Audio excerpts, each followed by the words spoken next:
We have requested an investigation and a change of policy for savings institutions because of Downey Savings and Loan's refusal to immediately honor and negotiate 2 bereavement checks given to Mark's parents by the United States military.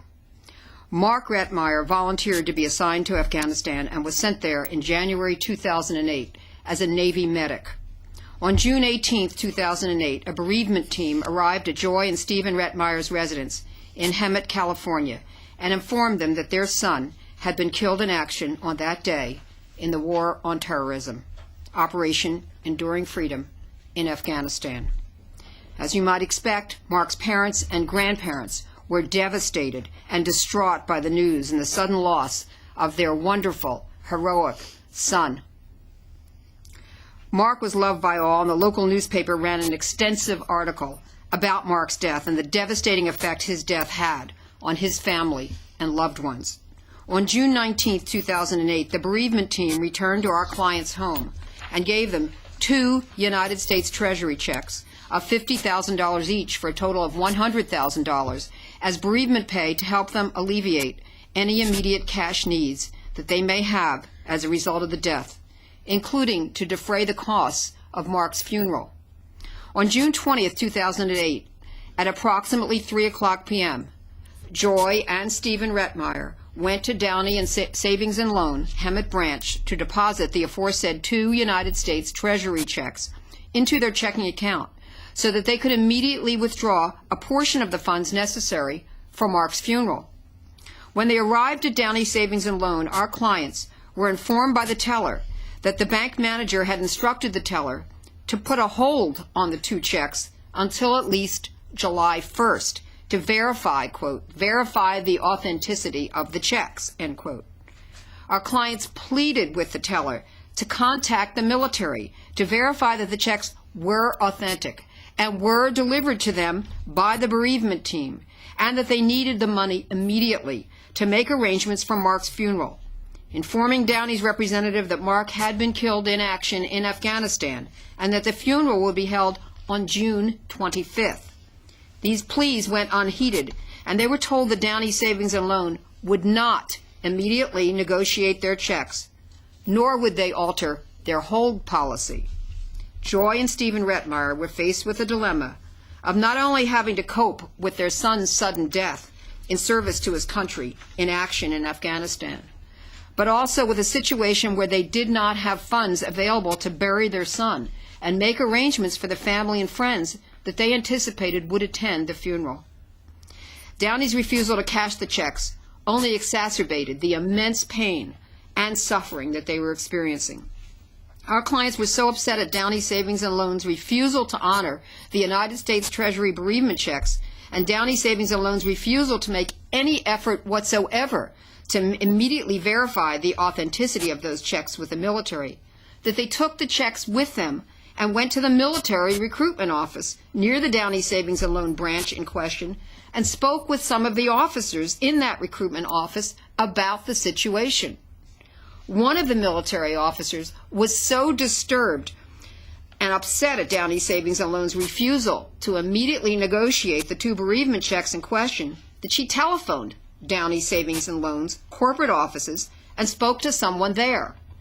That representative of Downey Savings and Loan refused to vary from Downey Savings and Loan's apparent policy to put a, quote, hold, end quote, on the checks and make no exceptions whatsoever, even though the military verified to Downey Savings and Loan's corporate officials that the checks were in fact bereavement checks. After Joy Rettmeyer told her father, Dale Powers, Mark's grandfather, what happened at the bank, he went to the same bank on June 20th, 2008, and asked to speak to the management. Mr. Powers explained that money was needed from the bereavement checks to, quote, to bury my grandson, an American hero who died in Afghanistan, end quote. Mr. Powers showed the bank management a copy of the front page of the newspaper, which detailed the story of Mark's death and the family grieving his loss. Mr. Powers was visibly upset and raised his voice. He was told to leave the bank. My clients were forced to spend countless totally unnecessary hours trying to make alternative arrangements to obtain funds for Mark's funeral, which further added to the emotional upset that they were experiencing. Mark's body was returned to Southern California on June 24th, and the burial occurred on June 25th, 5 days prior to the, quote, necessary hold, end quote.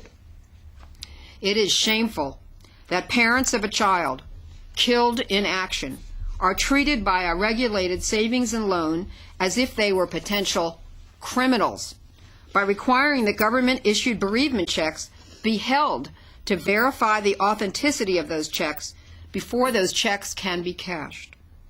Today, we filed a complaint with the Office of Thrift Supervision and sent a letter to John M. Reich, its director in Washington, D.C., requesting that he immediately conduct an investigation of this matter and adopt rules and regulations to be applied to all savings and loans and thrifts throughout the United States, requiring the immediate negotiation of any United States Treasury government check designated as a bereavement check. We also requested that he establish a designated hotline to be used by any bank official who wishes to verify the authenticity of any such check. No payee of a bereavement check should have to wait more than 30 minutes while the authenticity of the check is verified, let alone 10 days. No family, already traumatized by the shock of the loss of their brave son or daughter, should have their pain deepened by a savings and loans insensitivity to their loss demonstrated by refusing to cash a government check intended to help them bury their loved one. We look forward to his response. I feel my son is a hero. He fought for everyone to have freedom. What they did to me felt like a slap in the face. It seemed like his death in service to... I'm sorry. That's all right. It seemed that his death in service to our country meant nothing to them. I have cried and cried over my son's loss, and they have just made it worse. They made me worry that I wouldn't be able to get the money to bury my son because I wanted to provide more than the military provides. Like a beautiful funeral site for him overlooking the ocean that he loved. I don't understand how they could do this to a fallen hero and his family who are experiencing so much pain and still are. I want to make sure what has happened to us at Downey Savings will never happen to anyone else.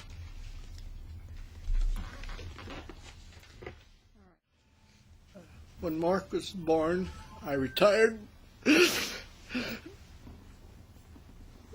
And my wife, Lois, I babysat for him every day. It was like he was my own baby boy.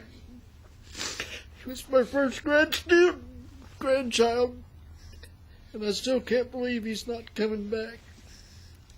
I felt that the bank's refusal to cash a bereavement check showed disrespect to my grandson and to my family. Even though I showed them the photo from the newspaper of my daughter, Mark's mother, crying over his loss, they still refused to cash it before the funeral, June 25, 2008. They said they would have to hold it until July. Downey Savings should be ashamed of themselves for what they did, and I hope they will never make anyone else suffer what we had to endure because of their insensitivity to us. Mark was a true American hero.